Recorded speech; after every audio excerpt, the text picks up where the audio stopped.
खुलुमबाय बेयो बड'लेण्ड इंखं टेलिभिजन दिनै 29 आगस्ट 2022 समबारखालि सानसेनि परादखौ नोंथांमोननि खाथियाव लाबोदों आं सदानन्द दैमारिया।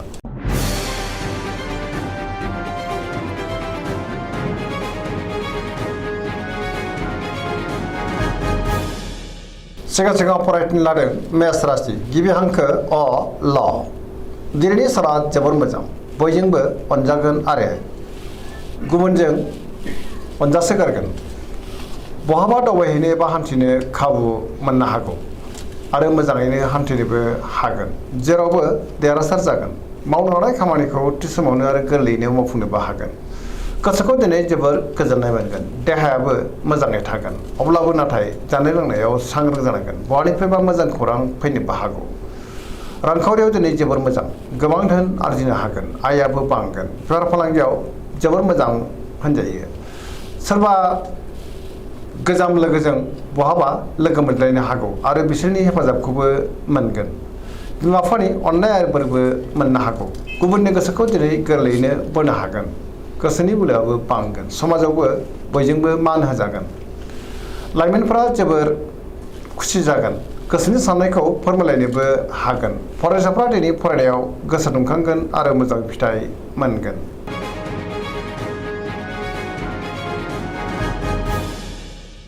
वृष राशि गिबि हांखो इ अ ब दिनैनि साना जोबोर मोजां गोसोखौ दिनै जोबोर गोजोननाय मोनगोन।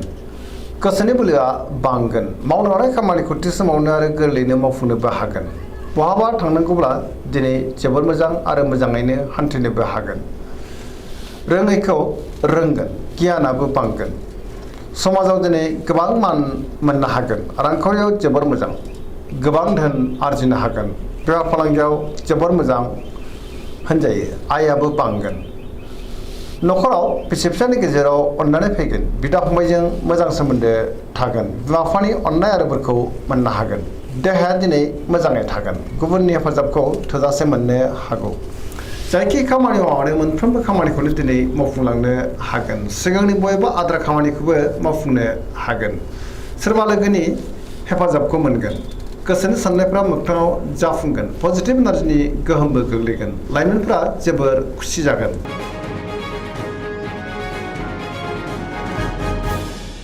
मिथुन राशि गिबि हांखो ख स दिनैनि साना जोबोर मोजां गोसोखौ जोबोर गोजोननाय मोनगोन। पजिटिभ एनार्जिनि गोहोम गोग्लैगोन। सोरजोंबा बाख्नायजानो हागौ। लोगोफोरनि आंखाल जानाय नङा। मोनफ्रोमबो बिथिङावनो जाफुंसार जानो हागोन। गोब्राब खामानिखौबो दिनै मावफुंनो हागोन। गियाननि आंखाल जानाय नङा। गोसोखौ दिनै जोबोर गोजोननाय मोनगोन। गोसोआ जोबोर खुसिबो जागोन। देहाया मोजाङै थागोन। रांखावरियाव जोबोर मोजां। बेफार फालांगियावबो जोबोर मोजां मुलाम्फा मोननो हागोन। न'खरावबो अननानै फैगोन। समाजाव मान मोनगोन।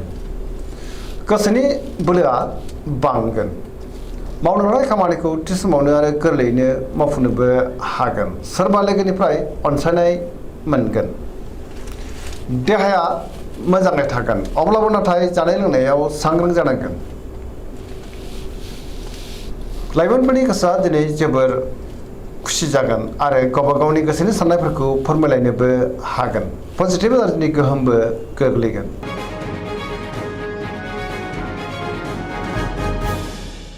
कर्कट राशि गिबि हांखो ड ह दिनैनि साना जोबोर मोजां गोसोखौ दिनै जोबोर गोजोननाय मोनगोन। सोरबा लोगोजों बाख्नाय जानो हागौ।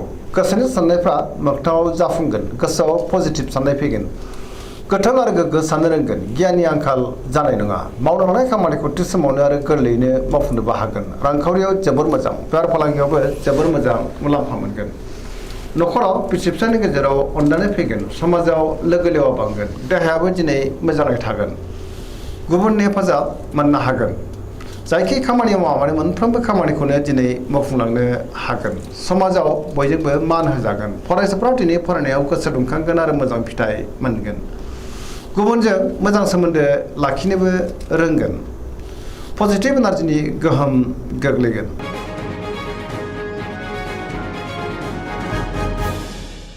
सिंह राशि गिबि हांखो न ट दिनैनि साना जोबोर मोजां गोसोआव पजिटिभ साननाय फैगोन गोथों आरो गोग्गो साननो रोंगोन गियाननि आंखाल जानाय नङा मावनो लानाय खामानिखौ थि समावनो आरो गोरलैयैनो मावफुंनोबो हागोन सोरबा लोगोनिफ्राय हेफाजाबखौबो मोननो हागौ समाजाव लोगो लेवा बांगोन बहाबा थांनांगौब्ला दिनै जोबोर मोजां आरो मोजाङैनो हान्थिनोबो हागोन रांखावरियाव जोबोर मोजां नाथाय अब्लाबो खरसायाबो बांगोन मोननो गोनांखौबो मोननो हागोन बेफार फालांगियाव जोबोर मोजां मुलाम्फा मोनगोन गोसोनि साननायखौ दिनै गुबुननो फोरमायनो हागोन नखराव बिसि फिसानि गेजेराव अनलायनाय फैगोन बिदा फंबायजों मोजां सोमोन्दो थागोन बिमा बिफानि अननाय आरोफोरखौबो मोनगोन गुबुनजों मोजां सोमोन्दो लाखिनो हागोन गुबुननि गोसोखौ बोनोबो हागोन देहाया दिनै मोजाङै थागोन बयजोंबो अनजागोन गुबुननि थाखाय गोबां मोजां खामानि मावनानै होनोबो हागोन गोसोआ दिनै जोबोर खुसि जागोन फरायसाफ्रा फरायनायाव गोसो दुंखांगोन आरो मोजां फिथाइ मोननोबो हागोन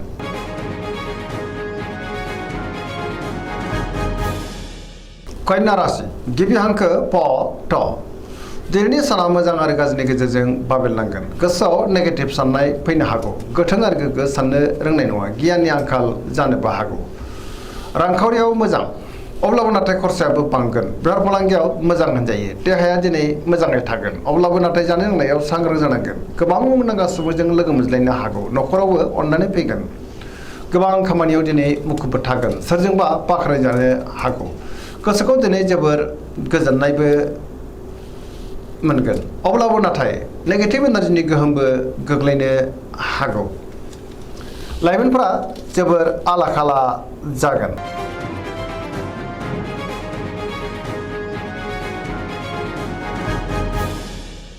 तुला राशि गिबि हांखो र ट दिनैनि साना जोबोर मोजां गोसोखौ दिनै जोबोर गोजोननाय मोनगोन सिगांनि बबेबा जेंनाखौ दिनै सुस्रांनो हागोन गियाननि आंखाल जानाय नङा गोसोनि बोलोआ बांगोन गावनि गोसोनि साननायखौ दिनै गुबुननो फोरमायनोबो हागोन मावनो लानाय खामानिखौ थि समावनो मावफुंनो हागोन देहाया मोजाङै थागोन अब्लाबो नाथाय जानाय लोंनायाव सांग्रां जानांगोन गोबां रोखोमनि मोजां खाबुबो फैनो हागौ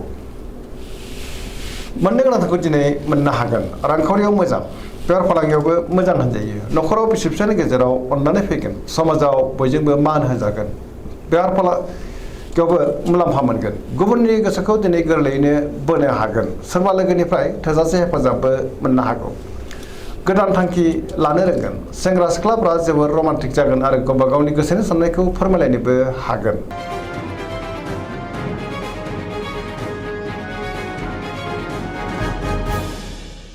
वृश्चिक राशि गिबि हांखो न स दिनैनि साना जोबोर मोजां गुबुननि अननाय मोनगोन पजिटिभ एनार्जिनि गोहोमबो गोग्लैगोन पजिटिभ साननो रोंगोन समाजाव लोगो लेवा बांगोन सोरबा गोजाम लोगोजों बहाबा लोगो मोनज्लायनो हागौ गोसोआव गोग्गो आरो गोथों साननाय फैगोन मावनो हानाय खामानिखौ थि समावनो आरो गोरलैयैनो मावफुंनोबो हागोन बहानिफ्रायबा मोजां खौरां फैनोबो हागौ गुबुननिफ्राय थोजासे हेफाजाब मोनगोन गोसोनि साननायफ्रा जाफुंगोन गोसोनि बोलोआबो बांगोन समाजाव मान मोनगोन नखराव दिनै अनलायनाय फैगोन बिमा बिफानि अननाय आरो बोरखौ मोनगोन रांखावरियाव जोबोर मोजां अब्लाबो नाथाय खरसायाबो बांगोन बेफार फालांगियाव जोबोर मोजां मुलाम्फा मोनगोन देहायाबो दिनै मोजाङै थागोन गुबुननि हेफाजाब मोननानै जोबोर गोजोननाय मोनगोन फरायसाफ्रा फरायनायाव गोसो दुंखांगोन आरो मोजां फिथाइ मोननोबो हागोन लाइमोनफ्रा जोबोर रमान्टिक जागोन आरो गावबा गावनि गोसोनि साननायखौ फोरमायलायनोबो हागोन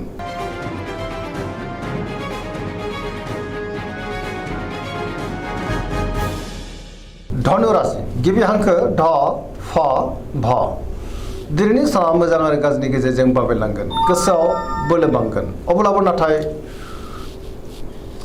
मावनो लानाय खामानिखौ मावफुंनो गोब्राब जागोन माबा नङा माबा मोनसे हेंथा फैनोबो हागौ गोसोनि साननायफ्रा देबारनांगोन रांखावरियाव जोबोर मोजां मोननो गोनांखौ दिनै मोननो हागोन आयाबो बांगोन बेफार फालांगियाव जोबोर मोजां मुलाम्फा मोनगोन समाजावबो मान मोननो हागोन बहाबा थांनांगौब्ला दिनै लामा सामायाव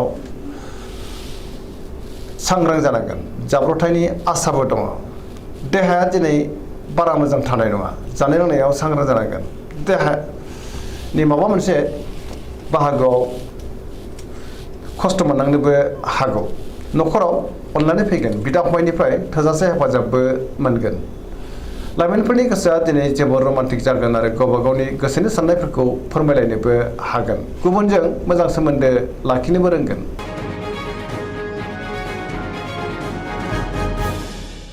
मकर राशि गिबि हांखो ख ज दिनैनि साना मोजां आरो गाज्रिनि गेजेरजों बाबेरलांगोन। सोरजोंबा रायखुमा जानोबो हागौ। गुबुननि गाज्रि नोजोर नांनोबो हागौ। सांग्रां जानांगोन। गोसोनि साननायफ्रा देबार नांगोन। मावनो लानाय खामानिखौ मावफुंनो हागोन। रांखावरियाव मोजां, अब्लाबो नाथाय खरसायाबो बांगोन। मोननो गोनांखौबो मोननो हागोन। बेफार फालांगियाव मोजां होनजायो। गोबां मुंदांखा सुबुंजों दिनै लोगो मोनज्लायनोबो हागौ। गुबुनजों मोजां सोमोन्दो लाखिनो नाथाय गोब्राब जागोन। मोनफ्रोमबो खामानिखौ मावफुंनो गोब्राब जागोन। गोदान खामानियाव आखाइ होथ'यैआनो गाहाम। न'खराव अननानै फैगोन। बिदा फंबायनिफ्राय हेफाजाबखौबो मोननो हागोन। सेंग्रा सिख्लाफ्रा जोबोर रमान्टिक जागोन आरो गावबा गावनि गोसोनि साननायफोरखौ फोरमायलायनोबो हागोन। फरायसाफ्रा दिनै फरायनायाव गोसो दुंखांगोन आरो मोजां फिथाइ मोननोबो हागोन।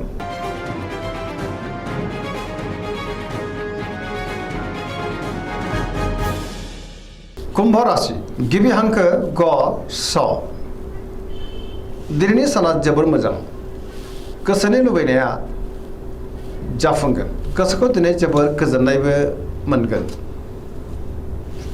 मावनो लानाय खामानिखौ थि समावनो आरो गोरलैयैनो मावफुंनोबो हागोन। बहानिफ्रायबा मोजां खौरां फैनोबो हागौ। समाजाव मान मोनगोन। गोबां मुंदांखा सुबुंजों दिनै लोगो मोनज्लायनो हागौ। रांखावरियाव जोबोर मोजां। गोबां धोन आरजिनो हागोन। आयाबो बांगोन। बेफार फालांगियाव जोबोर मोजां मुलाम्फा मोनगोन। देहाया दिनै मोजाङैनो थागोन। न'खराव अनलायनाय फैगोन। गुबुननि हेफाजाबखौ थोजासे मोनगोन। बिमा बिफानि अननाय आरिफोरखौबो मोनगोन। बहाबा थांनांगौब्ला दिनै जोबोर मोजां आरो मोजाङैनो हान्थिनोबो हागोन। पजिटिभ एनार्जिनि गोहोमबो गोग्लैगोन। सरासनस्रायै दिनै साना जोबोर मोजां आरो मोजाङैनो बारग'लांगोन।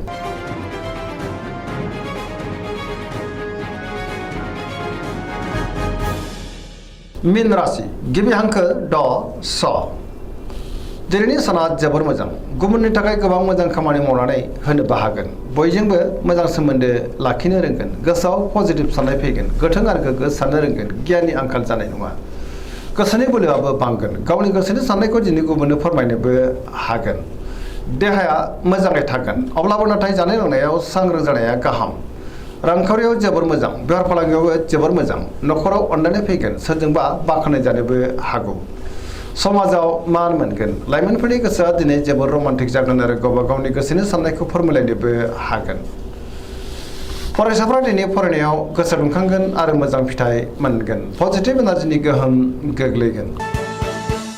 दिनैनि राशि फरायनाया एसेनोसै। जोबनायाव बेखौनो खावलायो जाहाथे नोंथांमोना सानफ्रामबो जोंनि बे बड'लेण्ड इंखं टेलिभिजनखौ नायबाय थायो आरो साबस्क्राइब खालामो, लोगोसे लाइक खालामो आरो शेयार खालामो। एसेनोसै। गोजोन्थों।